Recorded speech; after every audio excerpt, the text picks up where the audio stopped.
came to India 30 years ago at the age of 25.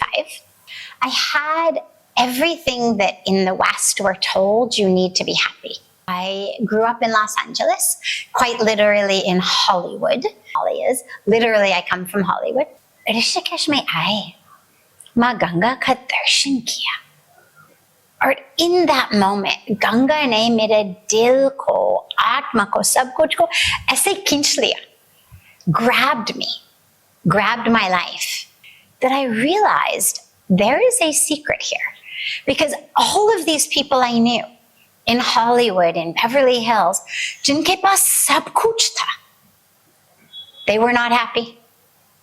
भीतर में ऐसे खालीपन. But यहाँ मेरी दृष्टि से कुछ भी नहीं था उनके पास. But they were happy. So I knew there is a secret here. And I need to stay long enough to figure out what is this secret to happiness. And jab tak I learned the secret, as I always say, कि अब ऐसे नहीं कि मैं ही भारत में रहती हूँ, बल्कि अब भारत मुझ में रहता है. Yoga is an art, a science. It is the path to actually all of the healing, the wholeness that we need. Sharir mein, yoga offers us the way to that self-realization, that God realization. Maharaj ji ne mere ko Ganga ji mein hi bheja. And he said, take all of your anger, all of your pain, Ganga ko de do. And Ganga ki kripa se, Guru ki kripa se, it actually worked. So that was the first. We are at Parmarth Niketan, Rishikesh, India, on the banks of the sacred Ganga to meet one of the most influential spiritual voices of our times, Sadhvi Bhagawati Saraswati. Born and educated in the United States, a graduate of Stanford University, her life took a remarkable turn when a visit to Rishikesh transformed her journey from an academic scholar to a Hindu sannyasi dedicated to spirituality and service. Today, she serves as the International Director of Parmarth Niketan, leads the globally acclaimed International Yoga Festival, and represents India's spiritual wisdom at international platforms, including the United Nations and the G20 Interfaith Forum.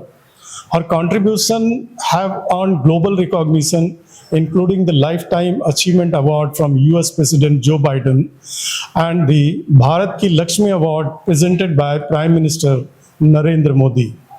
A bridge between ancient Indian wisdom and the modern world, Sadhvi Bhagawati Saraswati continues to inspire millions through her message of yoga, compassion, service, and global harmony. On the occasion of International Yoga Day, India Abroad brings you an exclusive conversation with Sadhvi Bhagawati Saraswati from Parmarth Niketan, Rishikesh, India.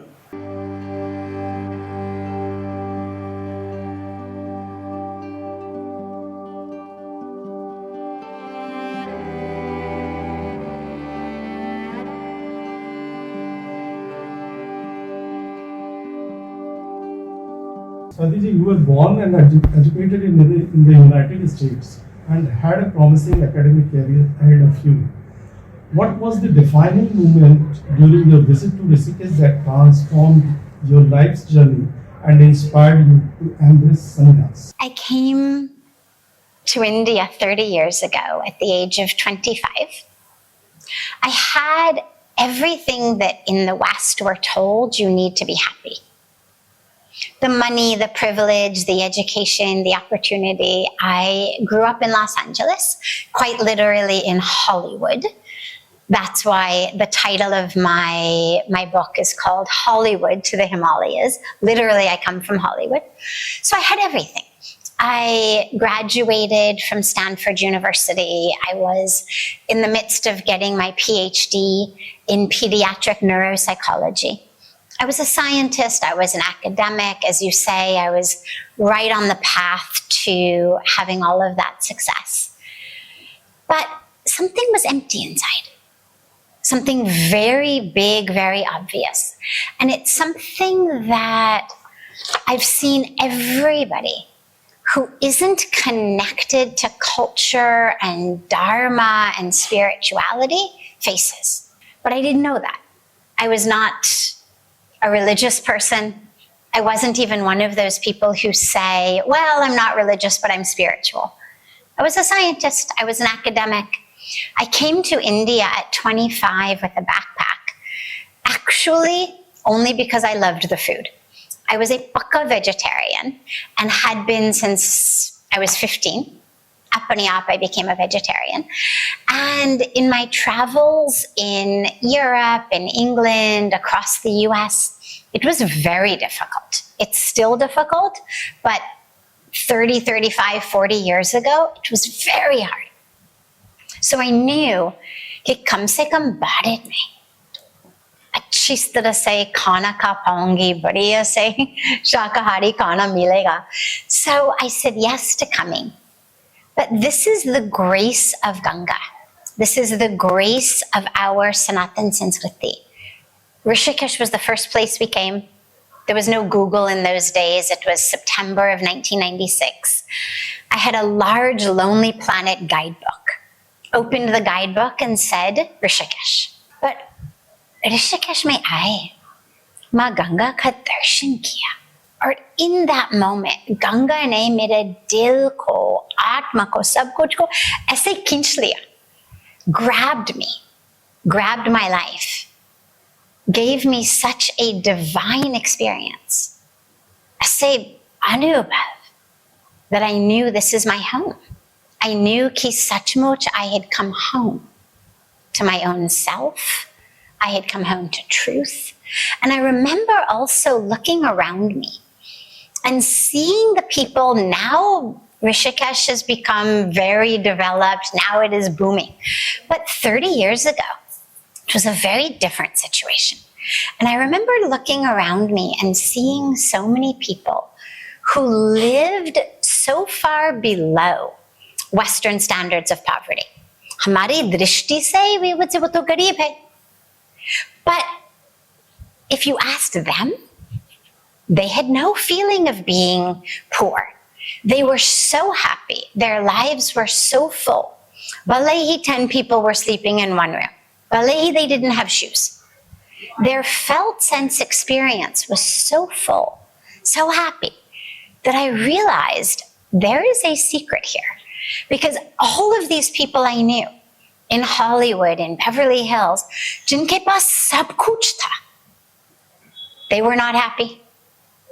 भीतर में ऐसे खालीपन. But यहाँ मेरी दृष्टि से कुछ भी नहीं था उनके पास. But they were happy. Anand, Shanti, Jivan ka ras. So I knew there is a secret here. And I need to stay long enough to figure out what is this secret to happiness. And jab tak I learned the secret, as I always say, कि अब ऐसे नहीं कि मैं ही भारत में रहती हूँ, बल्कि अब भारत मुझ में रहता है. और that's truly her grace, truly God's grace, truly Ganga's grace, Guru's grace. Around the world, yoga is often perceived primarily as form of physical exercise. How would you explain the deeper spiritual and transformative dimensions of yoga to a global audience? Yoga is an art, a science. It is the path to actually all of the healing, the wholeness that we need. Sharir mein, मन में, दिल में, on every level. Yoga का मतलब जोड़ना, union. But sadly, most of us think it's just a union of our nose to our knees or a union of our fingers to our toes. But it's actually the union of Jivatma se Paramatma, the individual to the supreme. Yoga offers us the way to that self-realization, that God realization. Whether we are suffering on a physical level from high blood pressure, cholesterol, diabetes, obesity, stiffness, sciatica, matlab whatever it is, or whether we're suffering depression, anxiety, loneliness, whether we're suffering in our families, in our communities, whether we're suffering internationally, war, violence, climate change, environmental destruction, Yog hi har samasya ka samadhan hai. Because yoga reminds us we are not separate, we are one. In the Ashtanga Yoga that Patanjali Ji gave us, asana is limb number 3 out of 8. Now, if you're going to build a building, आप तीसरी मंजिल से शुरू तो नहीं कर सकते हैं. You have to start with the foundation. If you start on the 3rd floor, कोई भी थोड़ा सा तूफान आ जाए और सब गिर जाएगा. मूल चाहिए, foundation चाहिए. तो योग का foundation is yam and niyam. How do we live? How do we live with ourselves? How do we live in the world? Non-violently, truthfully. No stealing, no hoarding. We live with integrity in our relationships, with purity, with tapas, with contentment, with surrender to the divine Ishwar Pranidhan. That's the foundation of yoga. Only after that do you get into asanas. So asanas are wonderful. They're fantastic for the body, for the mind. But yoga is so much more than that. And then in the same way, we don't end on the 3rd floor, we keep going. After working with the body, we work with the breath and pranayama. And then the real work with our mind starts.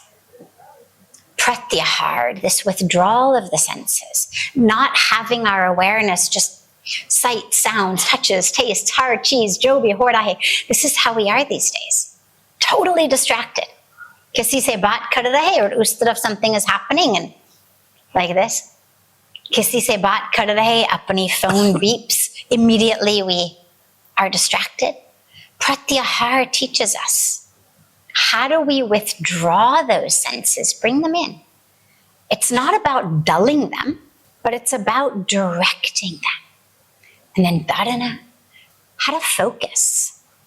Thousands of years ago, long before we had email or smartphones or anything, our rishis knew distraction is deadly.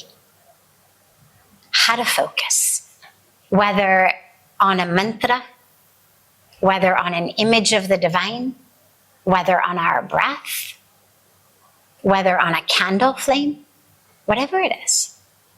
That single pointed focus is critical, not just for samadhi, but it's critical for life. These days, all of the neuroscientists are telling us, you must regain your ability to focus.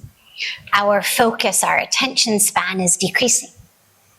And so many of the researchers, psychologists, educationists, everybody's worried. कि अगर हम focus नहीं कर पा रहे, so how are we going to solve the problems of the world? How are we going to live according to purpose? You can't have a real deep joy. You can't have meaning. You can't have relationships. अगर अपनी बच्चों से ठीक से 3 minute से ज़्यादा बात नहीं कर पाएंगे, तो रिश्ता का क्या होगा? So Patanjali Ji knew this. Single pointed focus, dharana. Then dhyan, meditation, reminding us who we are. We are not this body. We're not the bank account. We're not the roles. We're not the relationships. We're not the stories. We are one with the divine. And from there, samadhi, that ultimate ecstatic experience of union. So yoga takes us from our own thoughts, our own lives, our own relationships, all the way into that union with the divine. But it's also this sacred river, here on the banks of Ganga. The point is get in, dubki lagao. Doesn't matter whether you go down our ghat here at Parmarth Niketan, down our marble steps, chain pakar karke dubki lagao. Yeah, you go upriver to Ram Jula, go in from the sandy beach, go up to Lakshman Jula, jump off a rock. Doesn't matter how you get in. The point is, dubki lagao. Same thing with yoga. Aap Gyan Yog ki marg pe jao. Go through this path of wisdom, through knowledge, inquiry, insight, understanding. Or you say, chalo, main zyada sochne wale nahi hun. I am a bhakt. Beautiful. Go through bhakti marg. Or you say, ki I'm not much of a, thinker. I also bhakti aati nahi hai mujhko, but I love to serve. Wonderful. Karma yoga ke marg se jao. So yoga is this sacred river of union, river of truth that we can enter through all of these different ways. But it heals. It heals us. It heals our families. It heals our communities. It heals our bodies, our minds, our hearts. Our soul attain the actual re-remembrance, the reunion. And through that, then we heal the planet. As someone who has experienced both Western and Indian cultures closely, what do you believe makes yoga one of India's most significant contributions to humanity? Two main things. First of all, the culture in the West is very focused on individuality. Get ahead at all costs. It's all about us. Assertiveness training, me. But Bharatiya Sanskriti, as embodied by yoga, reminds us we are not separate, we are one. And so this is a critical teaching for the world. That teaching of Jivatma to Paramatma come in. Well, if I am one with the divine and you are one with the divine, it means I am one with you. That awareness is perhaps the most important teaching for our planet today. But also on a purely practical and physical level, on just a health level. If you look at rates of obesity across the Western world, if you look at how people are eating, how people are living, it's atrocious and people are getting so sick. And so the teaching of yoga, the asanas, the pranayama, the meditation, the lifestyle, also brings a wellness, health, a vibrancy to our cells of the body, of the brain. So it also gives us that health and wellness that is so critical. Yeah, people today are facing increasing levels of stress, anxiety, loneliness, and emotional challenges. How yoga help individuals achieve mental and emotional well-being in modern life? As I was saying before about these 8 limbs of yoga, this is the best stress-busting technique. If I live according even just to yam and niyam, मान लीजिएगा, I don't even get up to asana or pranayama or up into dhyan, but I just focus on yam and niyam.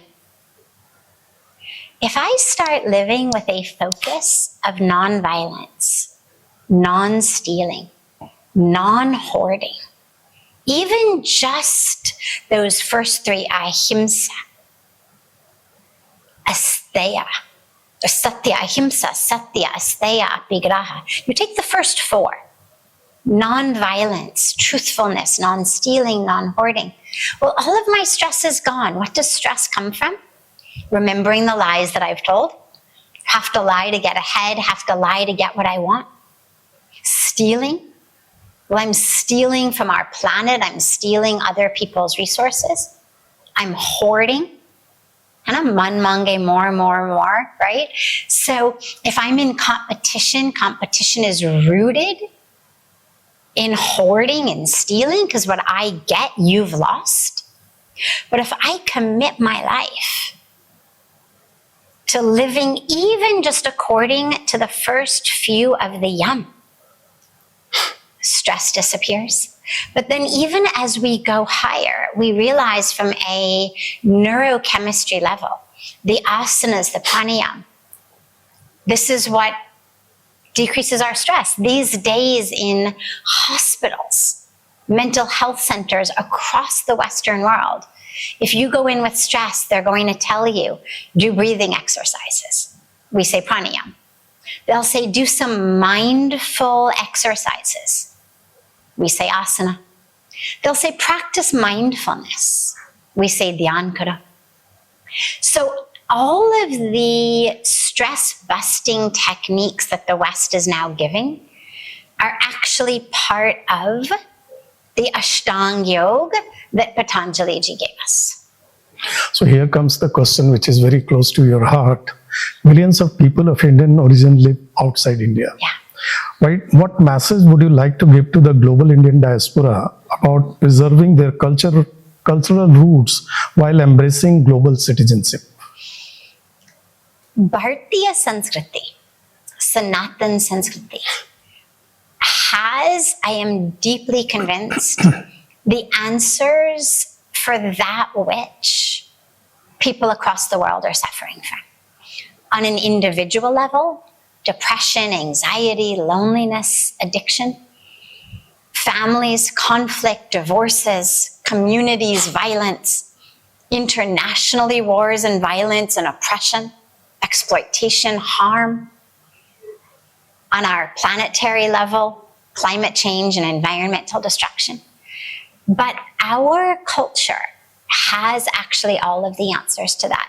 And it has the prevention to that. On specific levels and on philosophical levels. When we say Vasudev Kutumbakam, the world is a family.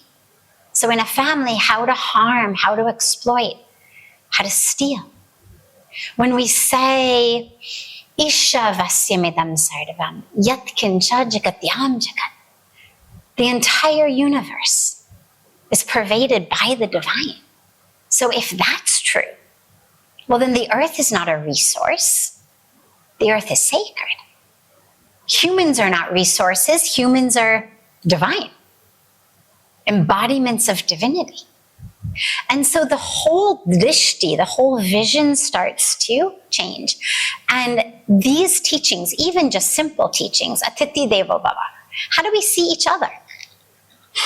As an enemy or as the guest? Somebody has arrived into your company, into your community, into your neighborhood, into your family. They're not the enemy. They're the divine. So many of our teachings hold within them really the answers. And I think today it's critical. Number one, of course, that the diaspora holds on to that. Nato, they're just going to fall prey to the same mental health issues and physical health issues and family issues that Western culture has been suffering from for decades. But even perhaps more importantly, then they would miss the opportunity to offer to that Western world what you could call their karma bhumi. Yeah. Actually, the greatest gifts that they have to offer. Share your culture, share your traditions, share your teachings, because they're really the answers to that which is afflicting our entire planet. Since the United Nations declared June 21 as International Yoga Day, how have you seen the global perception and acceptance of yoga evolve? I'm so grateful to our Honorable Prime Minister, Shri Narendra Modi ji, for bringing this International Day of Yoga, because what it has done is it's made people realize yoga has no barriers, yoga has no borders, yoga has no religion, yoga really is for everyone. It was born here in the Himalayas, but from the Himalayas, from the rishis, from the sages, from the yogis, for everyone. Now in every country, in every city, on every corner, people are doing yoga. and I love it. So it's been a huge boon. It's really made, coming from our embassies, from our consulates. Now everybody has to do yoga. I've had the beautiful opportunity of being in different embassies, different consulates of different cities and countries throughout the years on International Yoga Day. And it's so beautiful to see not only all of the embassy officials, but all of the local people, whether it's New York, whether it's Seattle, whether it's Bogota, Colombia, wherever it may be, seeing people come together and do yoga, because yoga is the answer. And he so brilliantly gave June 21st as the day because it's the summer solstice. It's the longest day of the year, the most sunshine, the most light, because yoga brings light to our life. And so this was I see it as like a way in through the asanas, through the pranayam, through the meditation, but ultimately, hopefully, into a yoga diplomacy that actually brings the deeper teachings of oneness, of nonviolence, of truthfulness into not just spiritual communities, but actually the whole diplomatic community as well. Yeah. Young people today face constant digital distractions and intense competition. How can yoga help them develop focus, resilience, leadership, and a balanced perspective of life? Yoga brings balance. That's what it does. If you look at asanas, the term hatha yoga, hatha, literally sun and moon. And if you look at the different asanas, they're all in balance. You look, for example, at warrior pose, Virabhadrasana. Well, the yoga teacher is going to say to you, focus on stretching, your arm out, stretch through the fingertips. But don't forget the back arm. Stretch equally through here. So it's balance. You look at Trikonasana, for example, they're going to say, focus on getting the ball of the toe of the front foot down into the ground. But don't lose the heel of the back foot. Externally rotate the thighs in the front, but externally rotated in the back also. It's a constant balance, the front, the back, left, right. Tree pose, we're rising and we're grounding. We're rising and we're grounding. Tadasana, same thing. Mountain pose, we're rising, but we're grounded.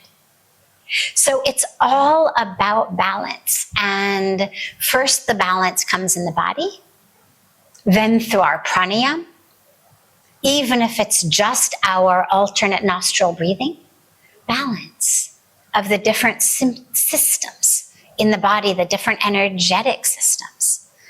And then as we move into working with the mind, as I was saying before, pratyahara and dharan, it's critical for our youth today. We must remember how to focus, how to pay attention, how to unhook our attention from the constantly changing world around us, the world of notifications and beeps and buzzes and likes and comments. Inside, pulling the awareness from the scroll into the soul. It's critical.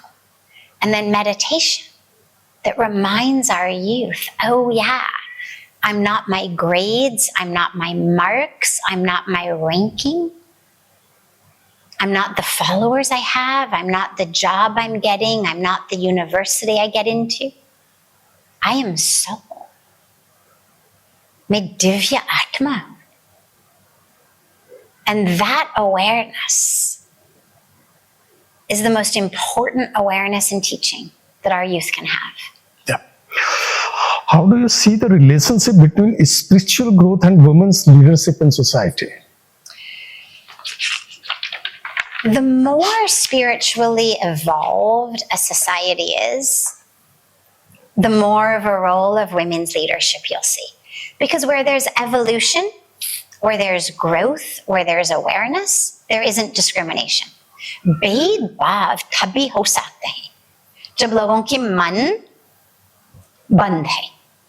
Where our minds are open, where our hearts are open, where there's awareness, realization, वहाँ तो भेदभाव हो नहीं सकते.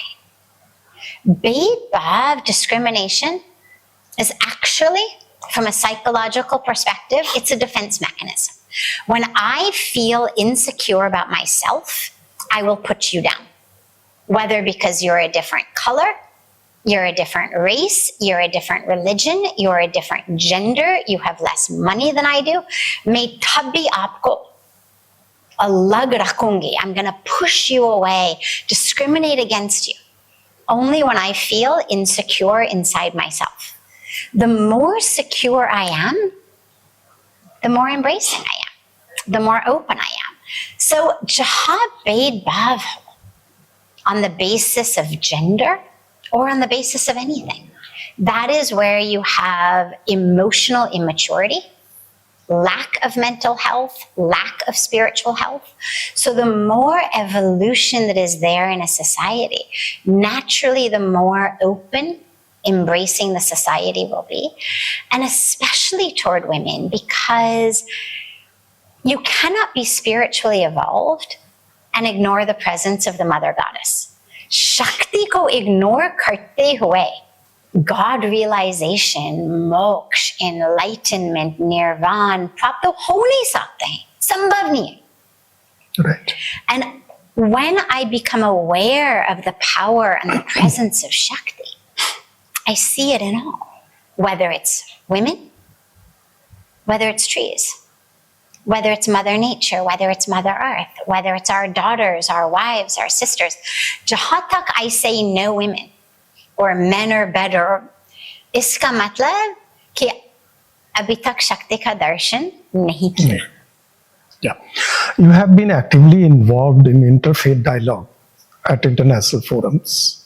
Can yoga serve as a bridge between different faiths, cultures, and communities in an increasingly polarized world? I think yoga is actually the best bridge.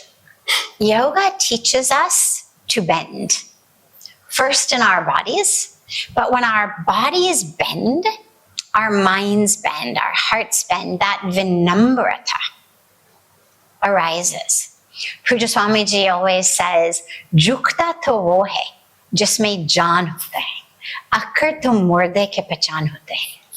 So, where we bend, we are alive.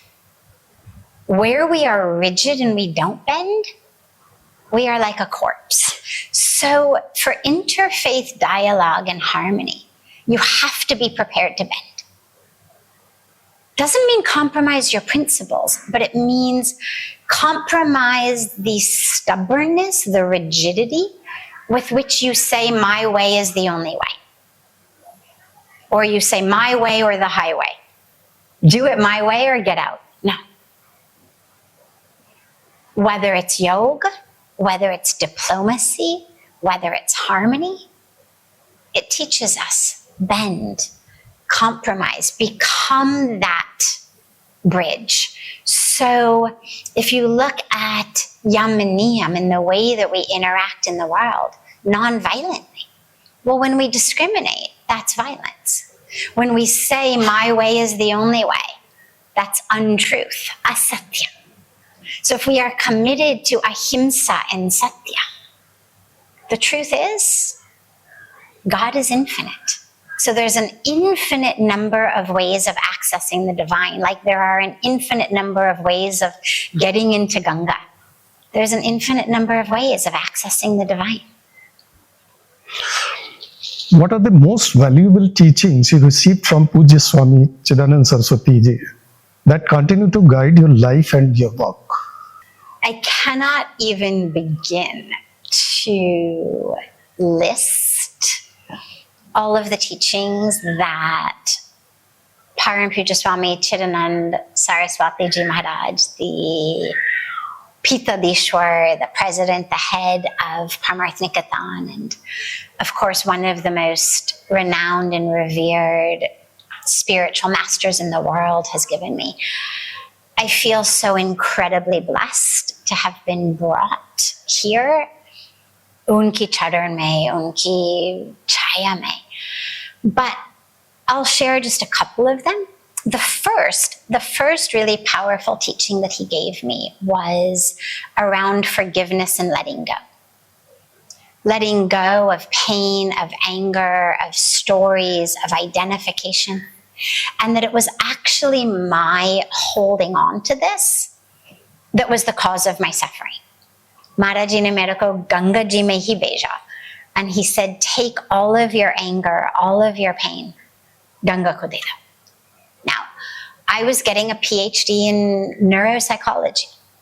Rivers don't sweep away problems. मैंने कभी सोचे नहीं था कि ऐसे हो सकते हैं. But Maharaj ji ने कहा गंगा जी को दे दो. So in my mind, I thought कि संभव नहीं है. But I did it with sincerity, with bhav, with samarpan. And Ganga ki kripa se, Guru ki kripa se, it actually worked. So that was the first really powerful teaching. Another very early days, very powerful teaching was that I'm not this body. Mujhe yaad hai, because maybe I had been here 1 month or 2 months. Ek din Puja Swami ji held up a pen and he said, you are not this pen. I hasne lage. Naturally, I'm not a pen.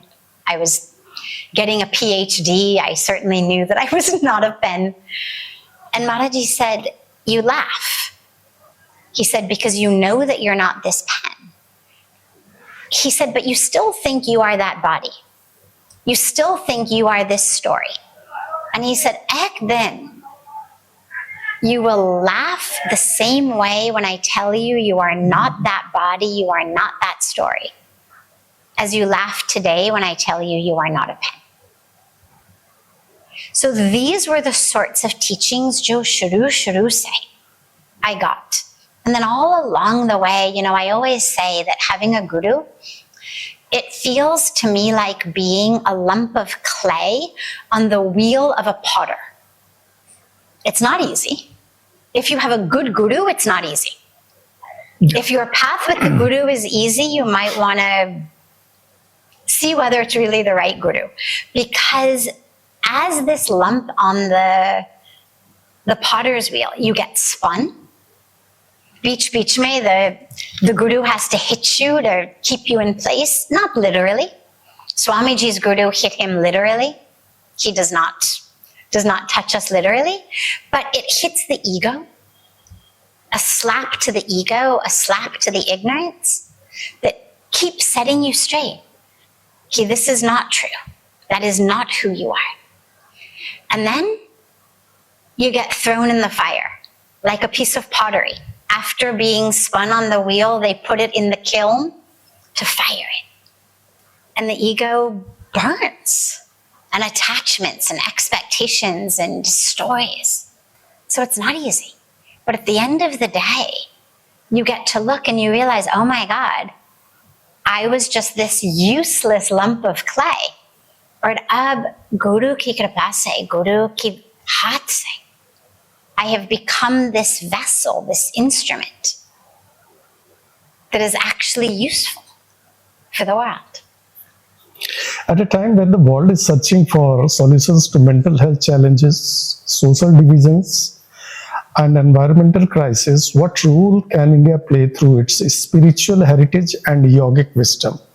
India has a huge role to play because our Sanskriti is based on the truths that fix all of these problems. As I said, ki har samase ka samadhan is in yoga, is in apni Sanatan Sanskriti, Bhartiya Sanskriti. If you look at the problems on individual levels, depression, anxiety, loneliness, addiction, lack of purpose, well, you look at our teachings that remind us कि हम अलग नहीं है, ना भगवान से, ना स्वयं से, ना किसी से. So if I am one with the divine, if I'm one with all, If the world is a family, Vasudhaiva Kutumbakam, then kahan depression? If I have a dharma that is unique, that is critical, that is divine, to kahan purposelessness? If God is with me every minute, every moment, there's a line in the prayers we sing here that says, Tu akale nahi pyare, Ram tere saath mein. So, Ram tere saath mein kahan loneliness? So all of the individual issues disappear. Anxiety disappears. We are told, Bas Vishwas rakho. God is there. Have faith. Surrender to the divine. But then our problems in our communities and in our world, on the basis of race, religion, political party, however we're fighting, we're taught. The truth is one. The sages call it by different names. Let all the noble truths come from all directions. All of these teachings that I've been saying. This is the wisdom the world needs. Because if the truth is one, then how am I going to kill someone over thinking that the truth is different? If we say let all noble thoughts come from all directions, then how I can shut the window on your noble thoughts or kill you for having them? Our Sanskriti, our teachings, our dharma are the answer. And to climate change and environment, hum kehte hain Jal Dev, Vayu Dev, Dharti Ma. If we say that, we bow to the tulsi before we take a leaf. We put food out around our thali before we start to eat. How can we harm this planet? We offer the 5 elements in all of our pujas because they're sacred. If the air is sacred, the water is sacred, the dharti, the mitti is sacred, how we can harm it? So in our core beliefs, all of the answers are there. And this is why I think that Bharat has a huge responsibility right now. Kartavya bhi hai, avsar bhi hai. Right. It's beautiful to share this, to lead. Isliye hum kehte hain ki Bharat Vishwa Guru hai. Not just ki, to thump our chests and whatnot, but to share this wisdom, to bring this light to the darkness. Right. What changes or trends do you foresee in the global yoga movement over the next decade? The changes that I see, that I hope for, are that yoga will go deeper. Because right now across the world, sadly, it's still mostly asana. Mostly where you go to learn yoga, whether it's a yoga center, whether it's a festival, whether it's a retreat, whether it's online. Almost all of it is still asana. Maybe a little bit of pranayama. But there's very, very little discussion in mainstream yoga, especially in the West, around limb 1 and 2, yam and niyam, or anything beyond limb 4 of pranayama. So we've basically squished 8 limbs into just asana and pranayama. And what I really hope and I pray and I have faith is that over the next 10 years, through yoga, even asan ke dwara, our lives will open and expand to actually include the yam and the niyam, and will take us all the way up through dhyan into samadhi, into that awareness, that reunion of jivatma to paramatma. Just may we realize that we are not separate from the Creator, not separate from the creation, not separate from each other, that we are whole, that we are full, that we're not our stories. So our personal suffering will end and our planetary suffering will end. So this question is on your personal practice. Despite your demanding schedule and international commitments, how do you maintain your own spiritual discipline and daily practice? Spiritual discipline is just as important as brushing your teeth. You would never say to somebody, "Arey, aap itni busy hai, to दांत को brush करने का समय कैसे निकलता है?" You'd never say it. Yeah, aap kaise snan karne ka samay nikalta hai? How do you remember to take a bath? How do you remember to brush your teeth? You would never say that. Because we know ki karna hai. Whether I have to wake up 15 minutes earlier, whether I have to do something different.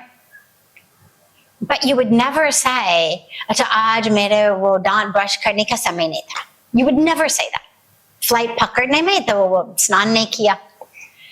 In the same way, our spiritual practice becomes our mental and spiritual hygiene. And in the same way that if you don't brush your teeth, you're going all day because wo matlab acha nahi lagta. You can't even really properly move through the world because your mouth feels awful. In the same way, our spiritual practice becomes that hygiene that we do every day. Now, it doesn't mean that every day we're necessarily going to be able to meditate for as long.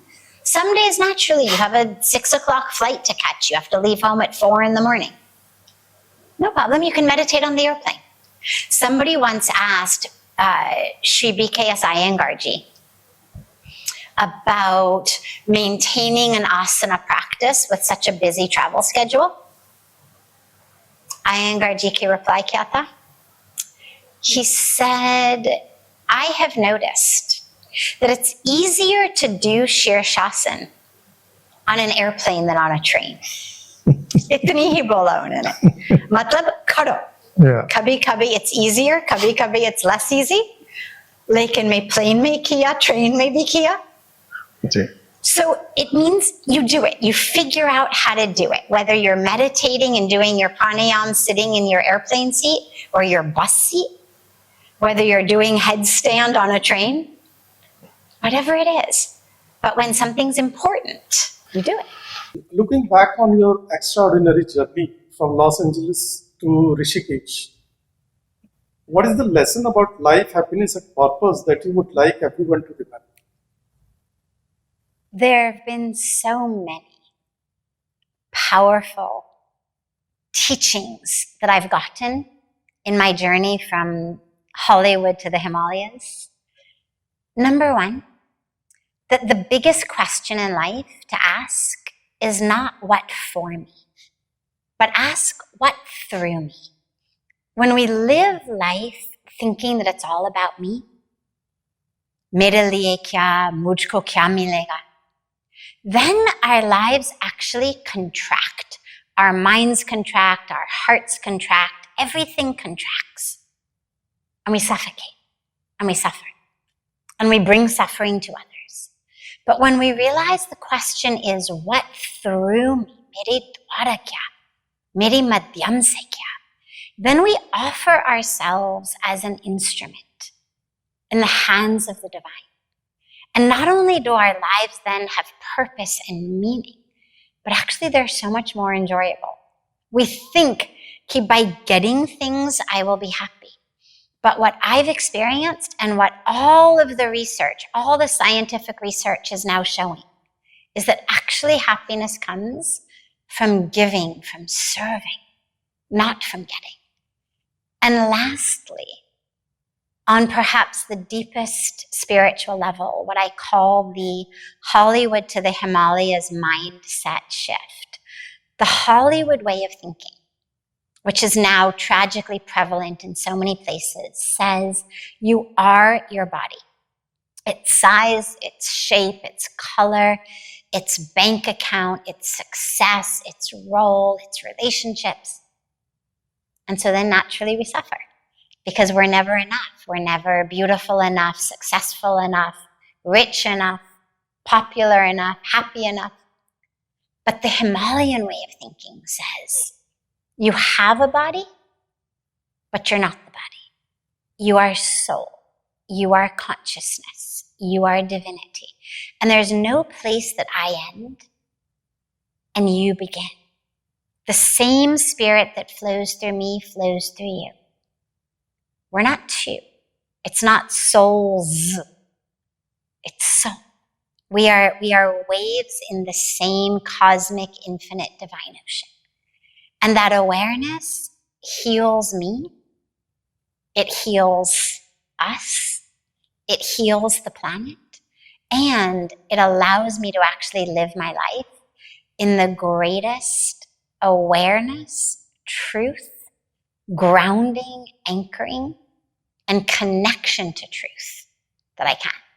And that's where the real joy, the real peace, that's where it really comes from. For millions across the world, yoga has become a path to better health.